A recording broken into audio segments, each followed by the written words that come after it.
Yo quiero compartir con ustedes un mensaje que a mí me ha sido de grata y mucha edificación. Un mensaje que me ha acompañado durante un largo rato. Hace tiempo que Dios me dio esa palabra y siempre vuelvo y la visito,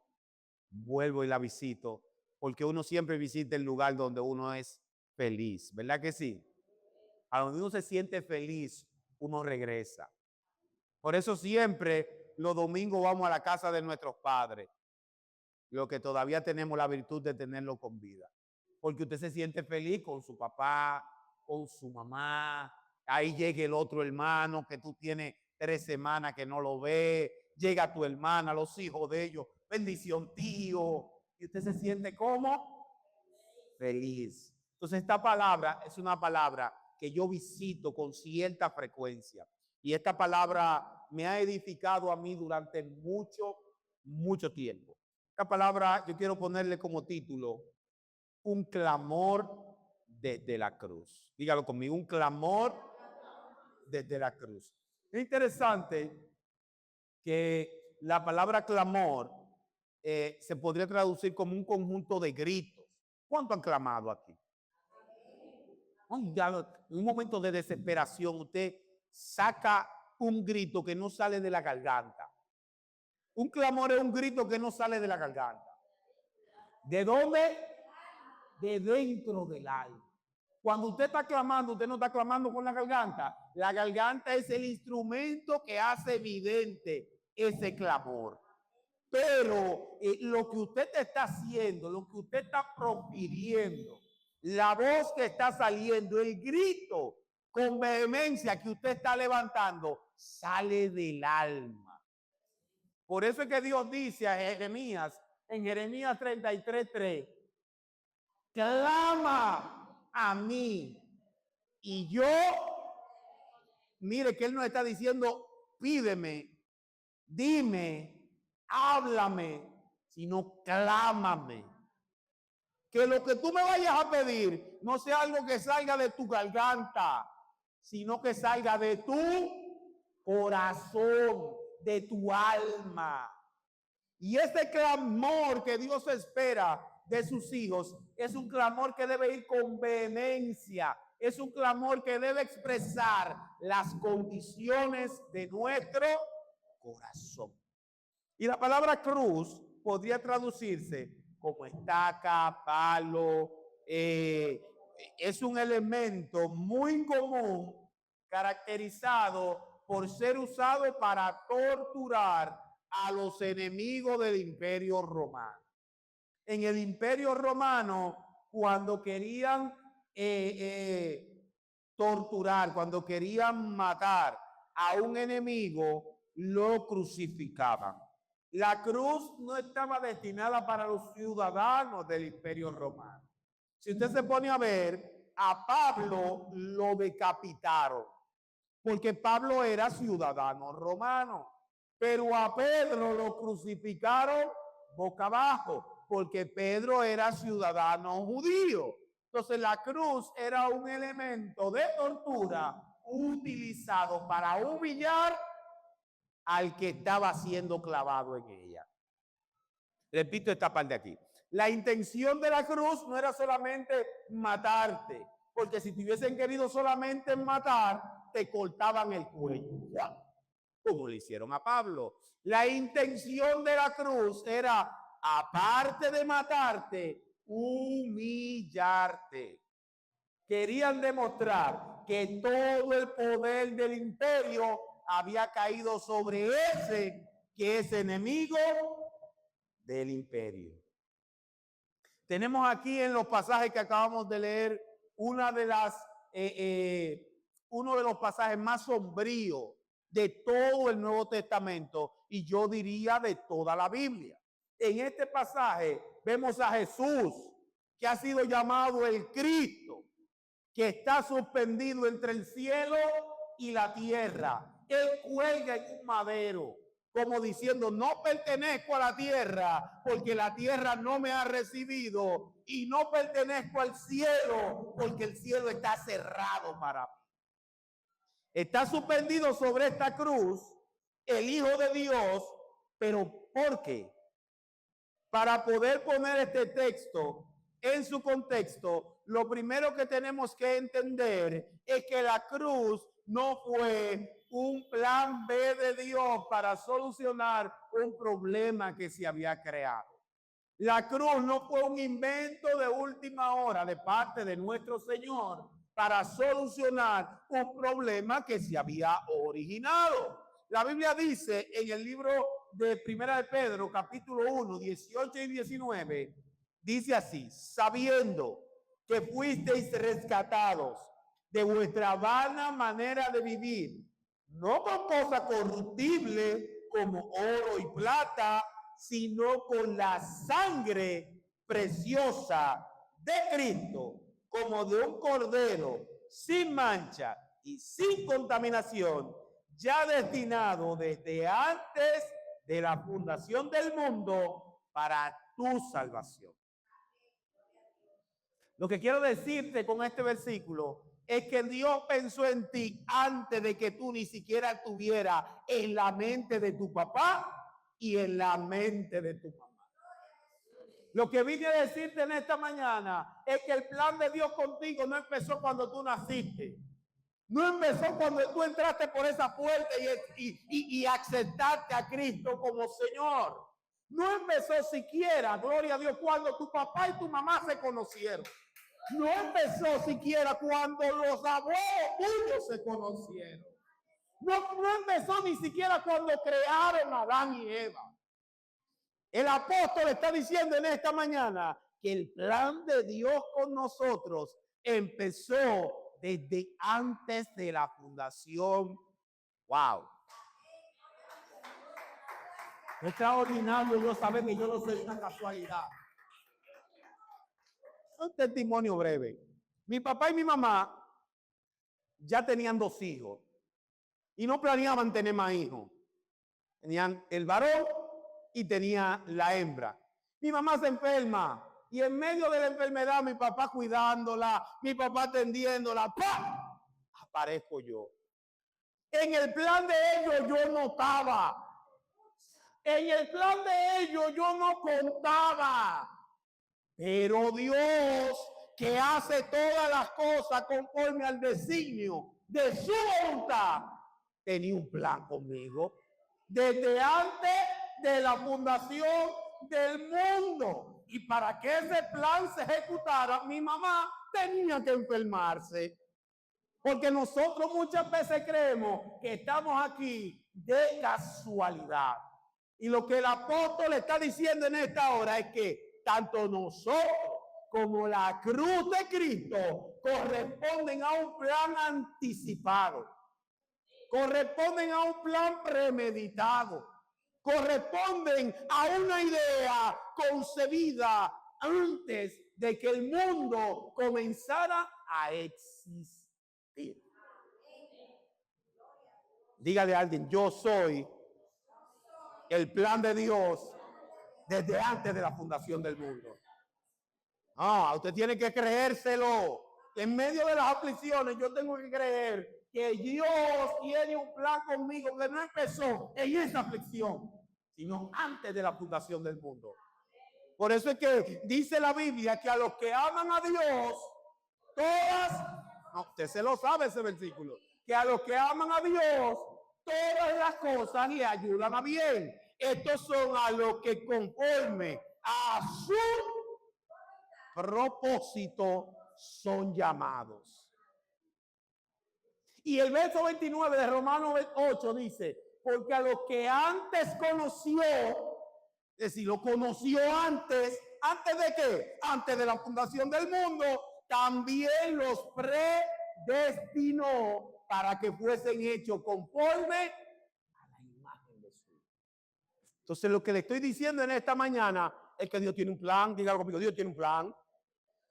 Dios tiene un plan. Y la gente de Dios no lo mueve la situación aquí abajo. No es que lo que está aquí abajo está determinando lo que el plan de Dios está llevando a cabo. El plan de Dios está por encima de la agenda humana. En la agenda humana no le dicta, no le dirige cómo es su plan. Entonces, dicho esto, estos versos nos dejan ver que la cruz de Cristo no fue una casualidad. La cruz de Cristo no fue el plan B de Dios para solucionar el problema que Adán creó. La cruz de Cristo no fue un invento de última hora. Ay, vamos a mandar a Cristo para que rescate a la gente, porque si no, todos están perdidos. Diciendo esto, la cruz de Cristo fue el plan que Dios preparó de antemano para que usted y yo le conociésemos. Ahora, en el tiempo, la cruz se hace necesaria por el pecado de nuestros primeros padres. La Biblia dice que Dios dijo en Génesis 1, 26, 27 y 28, entonces dijo Dios, hagamos al hombre a nuestra imagen, conforme a qué, a nuestra semejanza. Dios crea al hombre conforme a la imagen suya. Y según la Biblia, la esencia del hombre consistía en que era la imagen de Dios en la tierra. Por eso él le dice que señoree, que arbitree, que mande, que tenga autoridad sobre todas las bestias del campo, las aves de los cielos y los peces del mar. Dios lo pone en una posición de autoridad. Dígalo, amigo, posición de autoridad, posición de respeto. Adán era el rey de esta creación. Adán era el que mandaba en esta creación. Y la Biblia dice que el hombre fue creado con justicia perfecta para poder vincularse con un Dios justo, con santidad perfecta para poder relacionarse con un Dios santo y que podía tener una relación perfecta con ese Dios. Sí fue creado el hombre. Pero es increíble que Dios pone al hombre en autoridad sobre la bestia y quien derriba al hombre es una bestia. Cuando Satanás quiere derribar al hombre, se introduce por medio de una serpiente. ¿Adán tenía o no tenía autoridad sobre esa serpiente? Claro que tenía autoridad, porque a él le habían dicho que todo lo que se arrastra sobre la faz de la tierra está bajo su autoridad. Dios anticipó la tentación dándole autoridad a Adán. Pero Adán renunció a su posición de autoridad. Cuando Adán peca, Adán no simplemente está desobedeciendo un mandamiento. Adán está renunciando a su posición de autoridad. Adán estaba sentado en un trono y él abdicó, él renunció a ese trono. Cuando Adán peca, no es simplemente el pecado de uno más.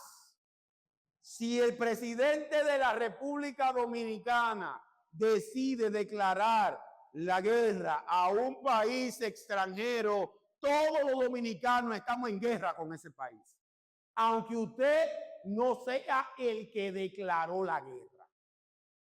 Si el presidente de la República Dominicana decide firmar un convenio, decide firmar un tratado de libre comercio, un tratado de paz o un tratado de buen entendimiento con otra nación, todos los dominicanos estamos obligados a seguir ese tratado, aunque nosotros no lo hayamos firmado. Humanamente, Adán es la cabeza federal de la humanidad. ¿Qué significa eso? Adán es el representante legal de los humanos delante de Dios. Lo que Adán hace, no lo hace solamente por él. No lo hace solamente en representación de él. Lo hace en representación de todos nosotros. Lo hace en el lugar de todos nosotros. Cuando Adán decide pecar, él no peca solo. Repito esta parte. Cuando Adán peca, nosotros pecamos con él. Cuando Adán falla, nosotros fallamos con él, porque él es nuestro representante. Les pongo una historia para que usted entienda un poco la representación. Hay un gigante que está en un valle gigante, y dice, mándenme un hombre que pelee conmigo. No es necesario que todo el ejército pelee. Mándenme uno. Y si ustedes me mandan uno y me vencen, ustedes vencieron. Y si yo lo venzo, nosotros vencimos. ¿Ustedes conocen esa historia? La historia de David y del gigante, ¿verdad? ¿Por qué? Porque ellos estaban representando a sus pueblos. Cuando David derriba al gigante, el pueblo de Israel ganó, aunque los otros no habían peleado.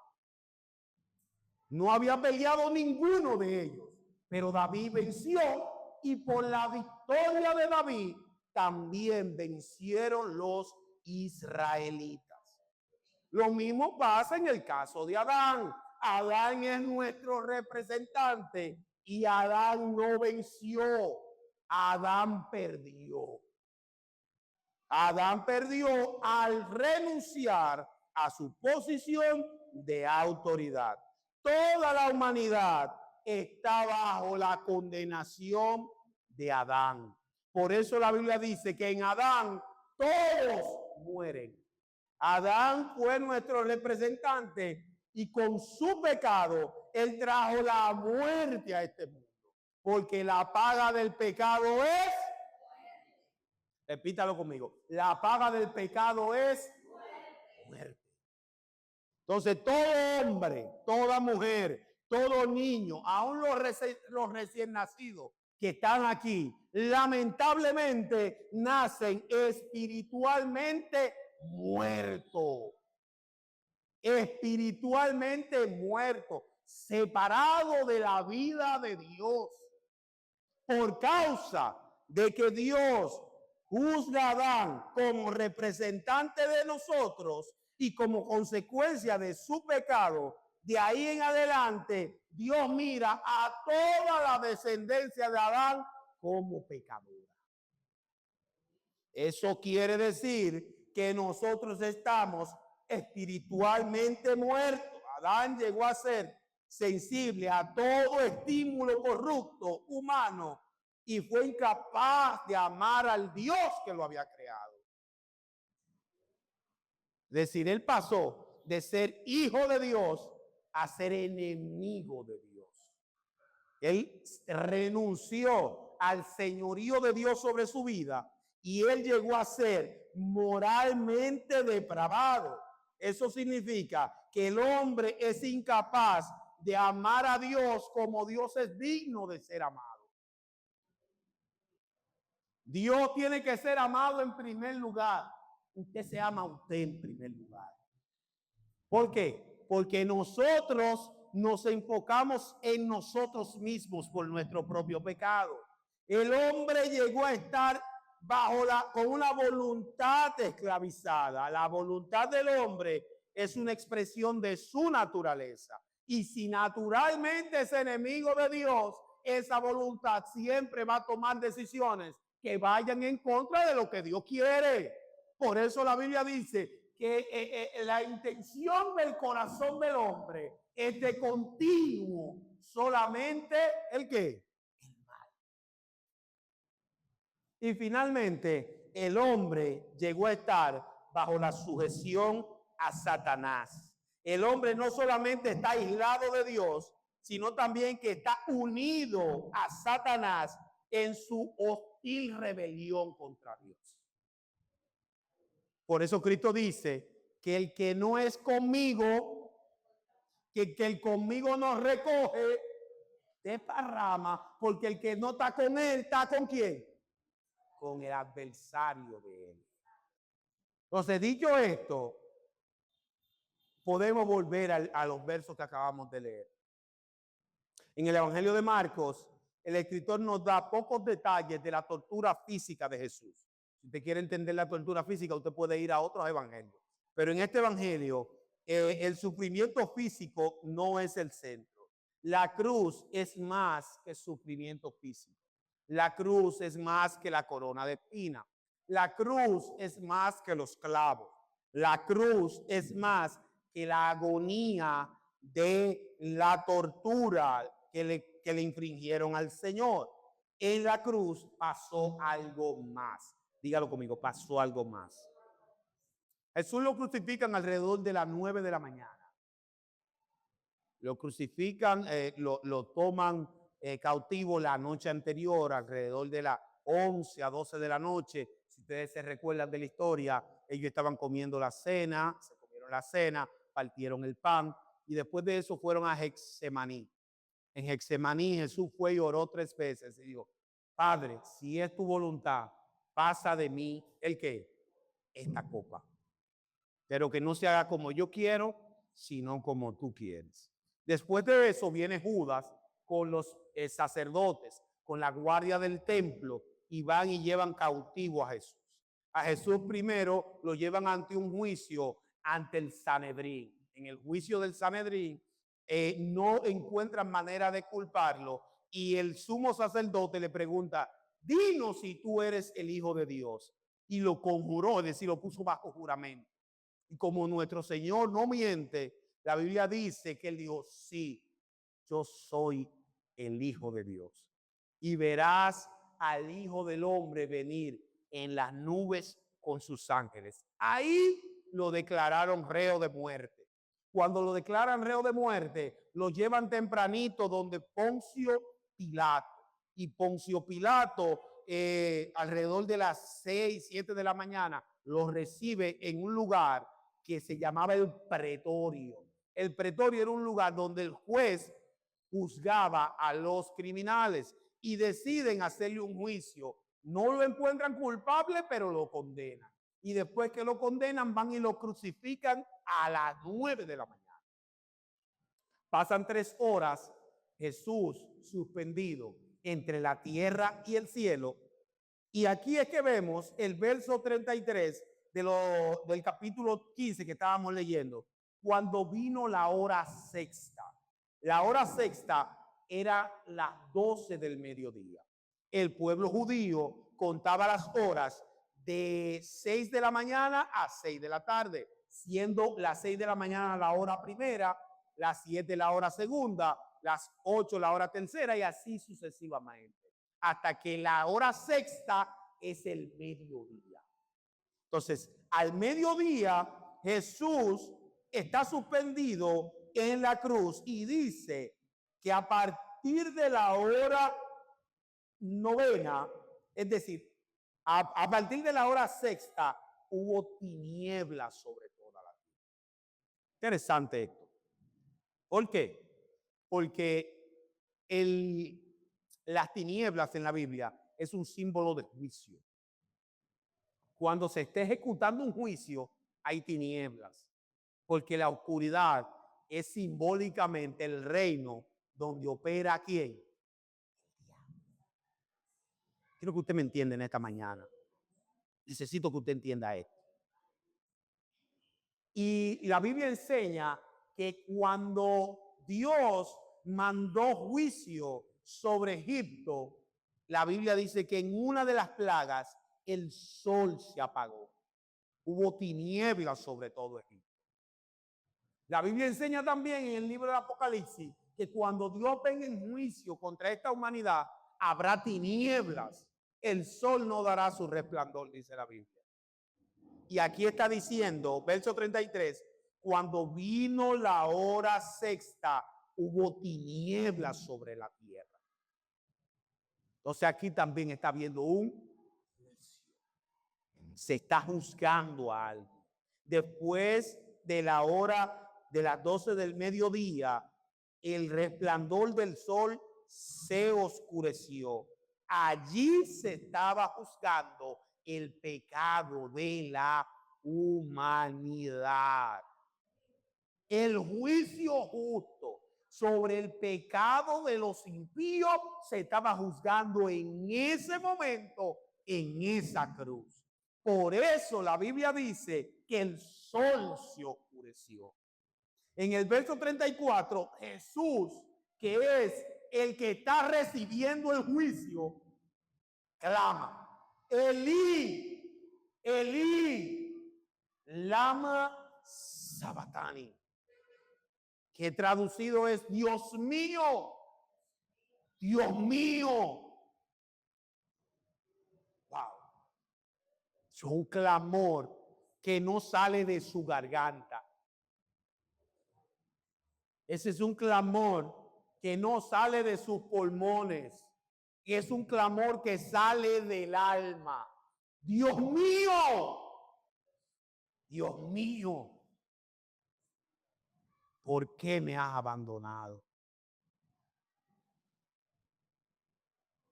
Hay un salmo, Salmo 22, en la literatura judía regularmente. No se citaba la Biblia como la citamos nosotros. Por ejemplo, Romanos 8:28 dice, no, ellos no tenían el orden que tenemos hoy. Y lo que ellos hacían era que mencionaban una parte del capítulo en el que ellos querían fundamentarse. El Salmo 22 dice así, Dios mío, ¿por qué me has abandonado? ¿Por qué estás tan lejos de mi salvación y de la palabra de mi clamor?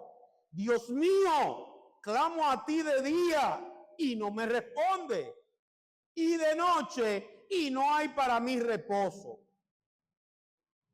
Cristo está consciente de que su Padre lo ha abandonado. ¿Alguna vez usted se le perdió a su papá o a su mamá cuando estaba chiquito? Es un momento desesperante. Es un momento cuando tú, por ejemplo, ahora ya eso no se usa mucho, pero cuando uno era muchacho, lo que hacían era que lo llevaban para Duarte a uno. Te llevaban a la Duarte a comprarte los zapatos en Navidad, pero en Navidad había mucha gente porque todo el mundo iba para la Duarte. Y de repente tu mamá que te tenía agarrada de la mano, tú te le soltabas. Y tú sentías como que el mundo se te iba a caer encima. Y te llevaban a donde una persona que tenía un micrófono y decía, la señora fulana de tal, su hijo está aquí en el área de servicio, pase a buscarlo. ¿Cuántos han oído eso? Imagínense, pónganse por ejemplo, yo ando con mi niña hoy, ella tiene 6 años. Imagínense que de repente, yo andando con mi niña, ella sienta que su papá la soltó y que estén entre un grupo de extraños y que no conoce a nadie y no ve a su papá, ella se siente abandonada, se siente sola, se siente como que no tiene a nadie. Lo que Cristo está diciendo aquí, desde toda la eternidad, tú y yo, Padre, hemos tenido una comunión perfecta. Hemos estado siempre unidos. Nunca tú y yo nos hemos separado. Nunca entre tú y yo ha habido un distanciamiento. Pero ahora yo estoy solo.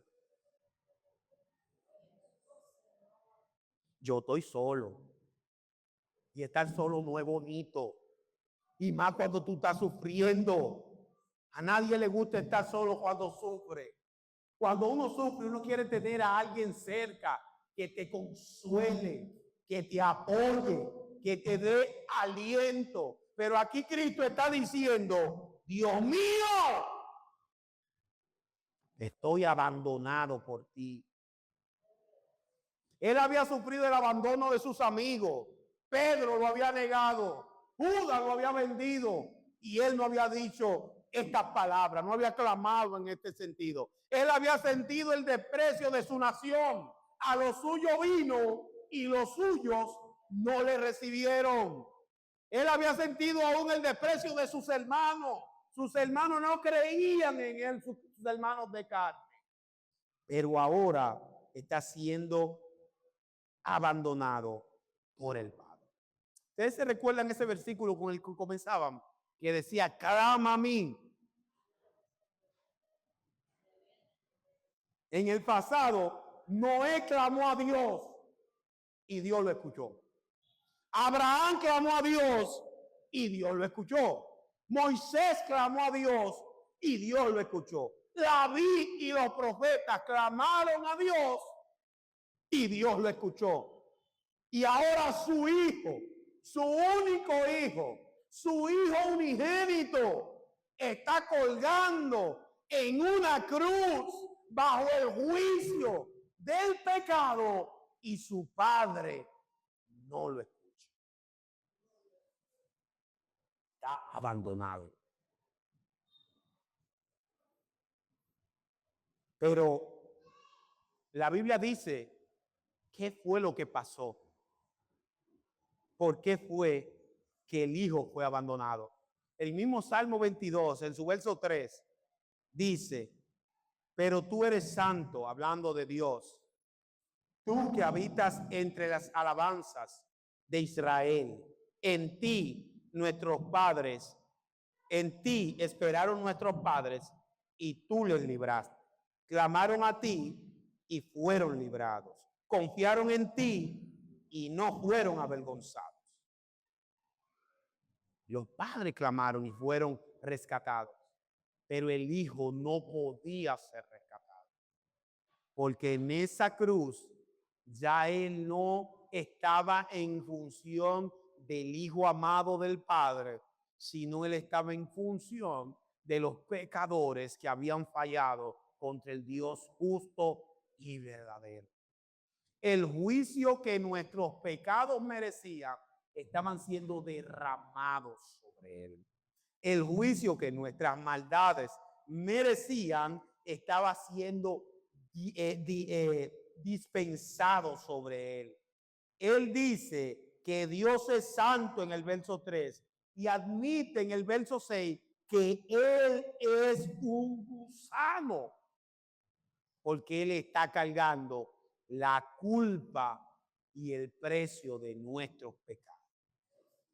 En el Antiguo Testamento, la Biblia dice, maldito todo aquel que se ha colgado en un madero. En ese momento, el Hijo de Dios se hizo maldición por nosotros. En ese momento, el Hijo de Dios tomó nuestro lugar. En ese momento, Él era el reprobado. Él era el desaprobado. Él era el digno del juicio. A los benditos se le concede el reino de Dios. A los malditos se les reserva para la ira de ese mismo Dios. A los benditos se le están completamente satisfechos. Los malditos son desgraciados y desagradables. Los benditos reciben misericordia. Los malditos, condenación sin piedad. Los benditos verán a Dios. Los malditos están separados de Dios. Y en ese momento, su Señor y mi Señor está recibiendo la maldición que usted y yo merecíamos. Eso significa que Él tomó nuestro lugar. A veces nosotros lo tomamos tan a la ligera. A veces nosotros lo tomamos tan, sí, Cristo murió en la cruz. No, es que Cristo murió bajo la ira de Dios, el Dios Todopoderoso, por usted y por mí. Es que no fue simplemente que a Él le clavaron unos clavos y le pusieron una corona de espinas. Es que todas las culpas de las cuales nosotros éramos culpables, Él la llevó.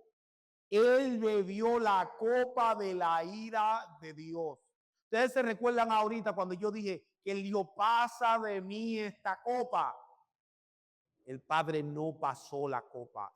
El Padre le dijo, esa copa te la tienes que beber. Tómate la copa. En Apocalipsis, capítulo 16, la Biblia habla de las 7 copas de la ira de Dios, en la cual se consuma el juicio de Dios sobre la humanidad. Cada una de esas copas fue tomada por Cristo en la cruz. Por usted y por mí. Toda la ira que nuestros pecados habían acumulado fue derramada sobre Cristo. Él bebió la ira. Él bebió lo que nosotros debíamos beber. Él debió ser abandonado para que nosotros pudiéramos ser encontrados. El Padre lo abandonó a Él para encontrarnos a nosotros. Qué bendita bendición que Dios prefirió entregar a su Hijo. Por eso dice la Biblia que de tal manera amó Dios al mundo, que ahí es que usted entiende qué fue lo que Dios entregó. Entregó a su Hijo por nuestras culpas. En el verso 37, es el verso 35, y algunos de los que estaban allí decían al oído, mirad, llama a Elías. Y corrió uno y empapando en esponja en vinagre y poniéndole en la caña, le dio a beber, diciendo, dejad, veamos si Elías viene a librarlo. En el verso 37 dice, mas Jesús, dando una gran voz, expiró. En el verso 37, Jesús muere después de tomar la copa de la ira de Dios. Él entrega su vida, porque nadie le podía quitar la vida.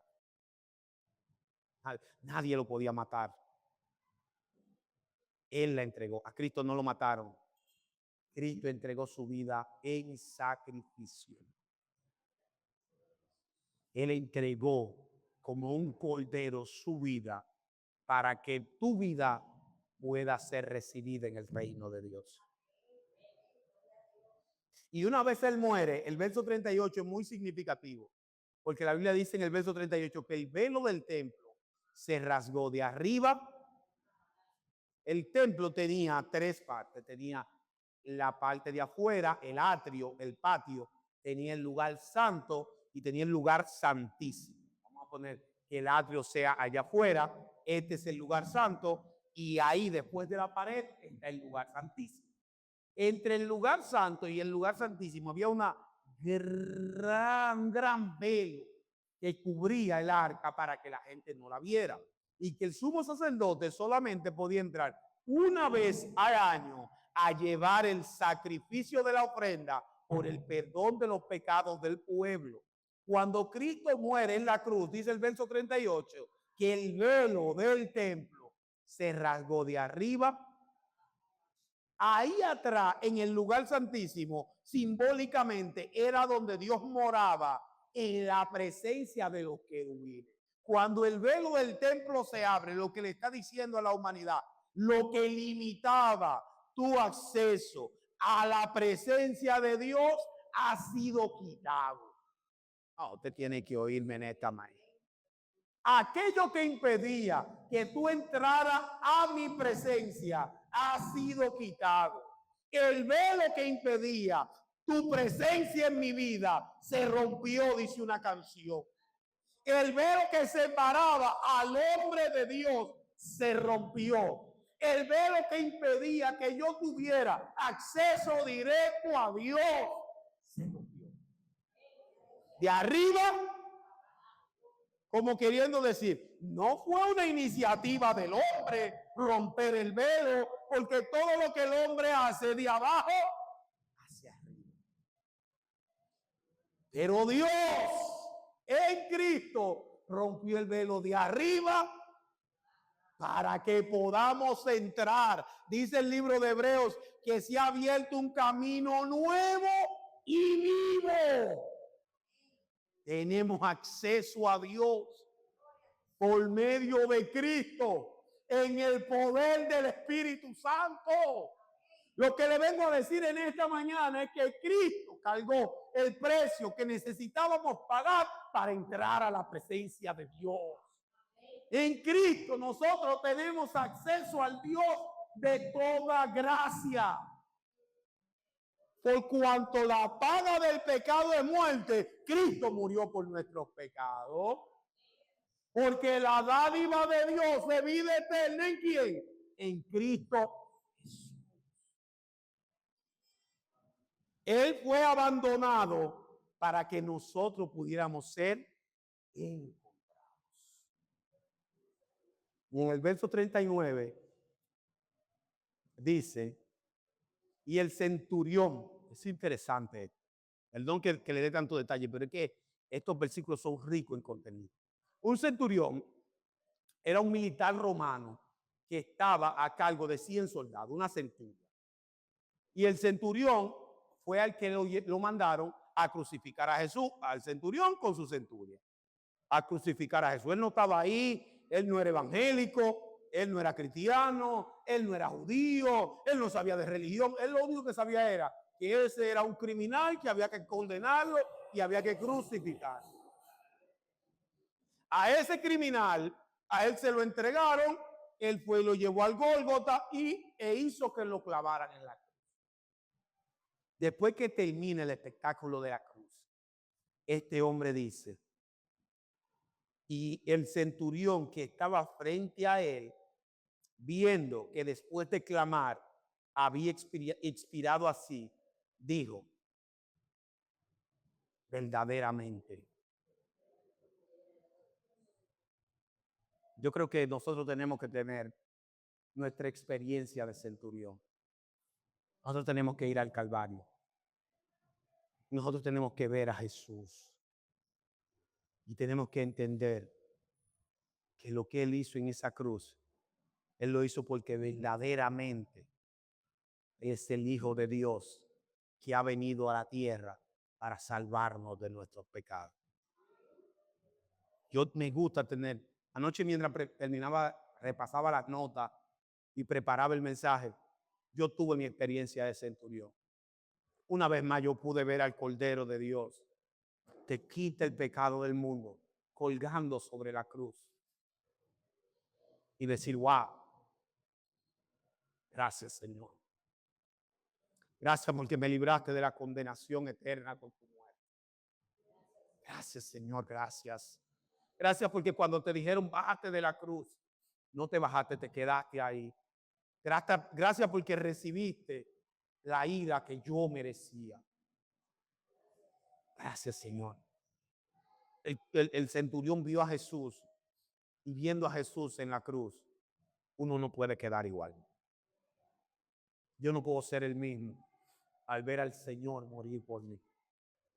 Si eso no me cambia, ahorita la sierva daba un testimonio de que Dios la mandó a que pidiera perdón. El primero que se sacrificó para perdonarnos fue Él. Él no nos pide nada que Él no lo haya hecho primero. Todo lo que Él nos pide fue porque ya Él lo hizo. Y finalmente, y para concluir en esta mañana, podemos decir que por causa de Cristo y su sacrificio en la cruz, hemos sido bendecidos, santificados, elegidos, llamados, predestinados, redimidos, perdonados, somos salvos, tenemos su naturaleza, nos hizo reyes, sacerdotes, hijos, herederos, coherederos, tenemos acceso a los misterios de Dios, tenemos acceso a la sabiduría de Dios, tenemos acceso al entendimiento de Dios, tenemos acceso a la familia de Dios, tenemos su vida, estamos llenos, completos, no hay condenación para nosotros, estamos sentados en los lugares celestiales con Cristo el Señor.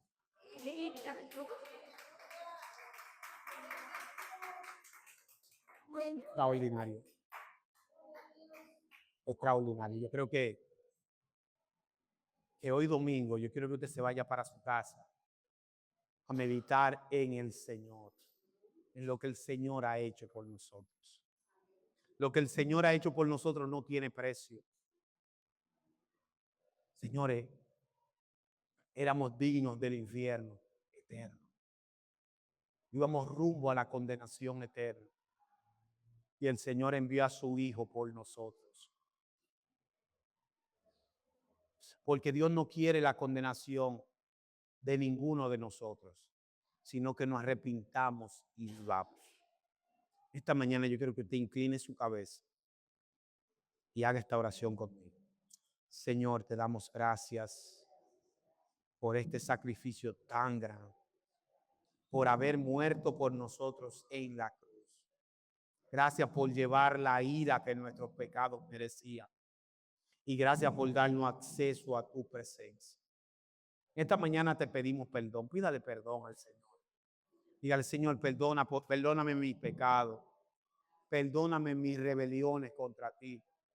Perdóname por las veces que me he portado mal. Por las veces que te he fallado. Por las veces que he hecho lo que a ti no te agrada.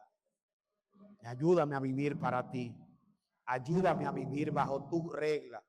Ayúdame a vivir bajo tu voluntad. Porque tú eres mi Dios y yo soy tu hijo. En Cristo Jesús te lo pedimos. Amén y amén. Mis hermanos, buenas tardes, que Dios les bendiga.